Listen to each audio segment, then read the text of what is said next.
Assalamualaikum warahmatullahi wabarakatuh. Bertemu lagi dengan Ibu Priska. Kali ini kita akan membahas struktur dan kebahasaan dari teks eksposisi. Struktur teks eksposisi terdiri dari 3, yaitu yang pertama ada tesis, yang kedua ada rangkaian argumen, yang ketiga yaitu penegasan ulang. Kita bahas bersama ya. Tesis berisi pengenalan isu, masalah ataupun pandangan penulis secara umum tentang topik yang akan dibahasnya. Jadi, tesis ini berisi pengenalan masalah, ya.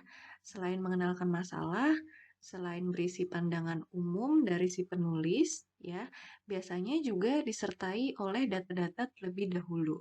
Nah, itu disebut dengan tesis. Yang kedua, ada rangkaian argumen.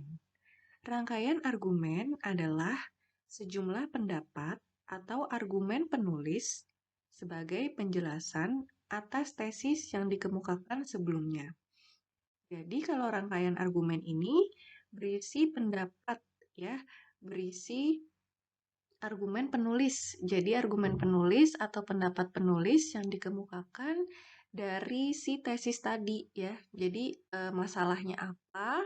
Ya, masalahnya apa? Kemudian di bagian rangkaian argumen, si penulis ini memberikan pendapat-pendapatnya, memberikan argumennya, memberikan sarannya, memberikan bujukan-bujukannya.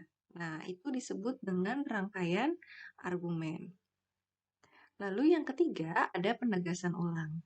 Penegasan ulang ini sebagai perumusan kembali secara ringkas. Jadi di bagian penegasan ulang, si rangkaian argumennya, si tesisnya itu diringkas kembali, ya.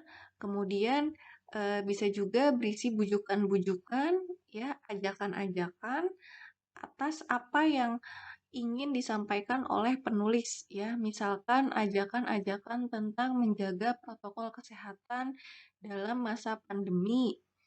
Nah, itu ada di bagian penegasan ulang. Di sini ada contoh dari teks eksposisi, judulnya Diskriminasi Terhadap Wanita. Ini dijelaskan struktur teks eksposisinya. Pengenalan isunya yaitu wanita sangat rentan menjadi sasaran objek kejahatan. Nah, di sini juga ada data-datanya, ya. Masih gambaran umum. Nah, teks ini disebut dengan bagian tesis. Lalu ini ada kelanjutan teksnya. Nah, di sini ada pendapat-pendapat dari penulis atau argumen-argumen dari penulis. Ya, maka dari itu bagian ini disebut dengan rangkaian argumen. Nah, di sini yang terakhir, di paragraf terakhir, ya, berisi ringkasan. Dijelaskan kembali ya apa masalahnya, kemudian apa argumennya, apa ajakan-ajakannya. Maka dari itu, di bagian ini disebut dengan penegasan ulang. Nah, sekarang kita ke kebahasaan teks eksposisi. Teks eksposisi yang pertama menggunakan kata teknis atau peristilahan. Jadi kata teknis ini bisa disebut dengan istilah ya.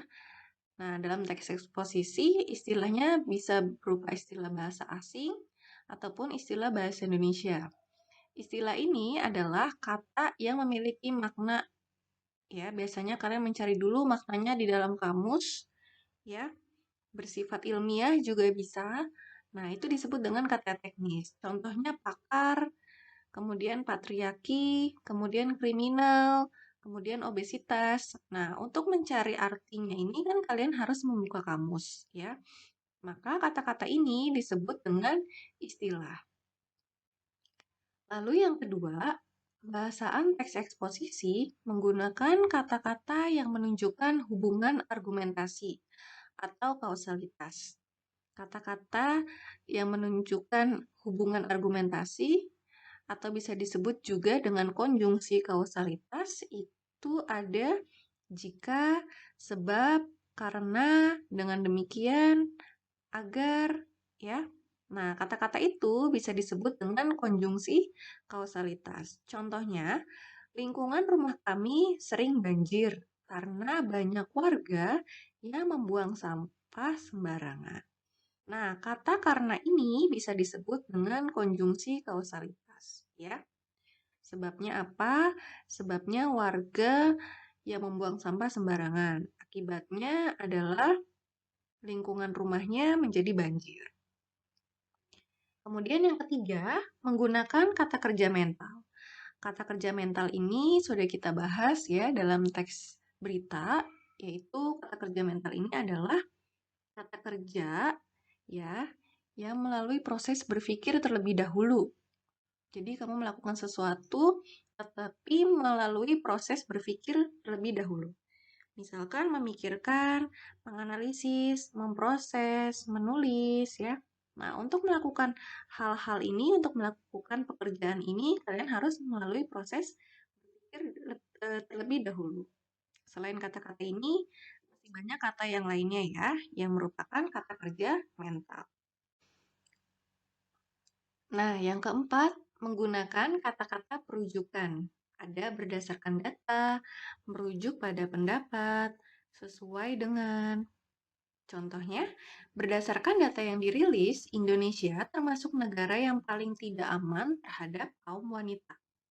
Nah, berdasarkan data yang dirilis ini disebut dengan kata-kata perujukan. Lalu yang kelima, menggunakan kata-kata persuasif seperti hendaklah, sebaiknya, diharapkan, perlu, seharusnya. Nah, kata-kata persuasif ini adalah kata-kata yang bersifat mengajak, ya. Contoh, hendaklah sebagai wanita kita harus bisa menjaga diri. Nah, kata hendaklah ini disebut dengan kata persuasif, ya. Bersifat mengajak. Mengajak di sini contohnya kita harus bisa menjaga diri. Sekian pelajaran kita mengenai struktur dan kebahasaan teks berita. Terima kasih. Wassalamualaikum warahmatullahi wabarakatuh.